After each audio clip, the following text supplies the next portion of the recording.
વાલીઓએ ચેતવા જેવો કિસ્સો. વીરપુરના કોઈડેમના ધોરણ 2માં ભણતા બાળકને રમકડું રમતા લિથિયમ બેટરી ફાટતા આંખ ખોવાનો વારો આવ્યો. વીરપુર તાલુકાના લાલસર ચોકડી પર આવેલ માં ગાયત્રી ઇન્ટરનેશનલ સ્કૂલ દ્વારા ધોરણ 2ના વિદ્યાર્થીઓને રોબોટનું રમકડું આપવામાં આવ્યું હતું.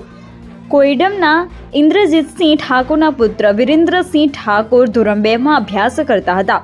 ઘરે રોબોટ રમકડું રમતા રમકડામાં રહેલ લિથિયમ બેટરી ફાટતા વિરેન્દ્રસિંહની આંખ તેમજ શરીરના ભાગે ઈજાઓ થઈ. પ્રથમ અમદાવાદ ખાતે, ત્યારબાદ લુણાવાડા ખાનગી હોસ્પિટલમાં હાલ બાળકની સારવાર કરવામાં આવી રહી છે. 2 દિવસ અગાઉ બનેલા બનાવમાં બાળકની આંખ ગુમાવવાનો વારો આવ્યો. BN ગુજરાતી, મહીસાગર, રાજેશ પટેલિયા.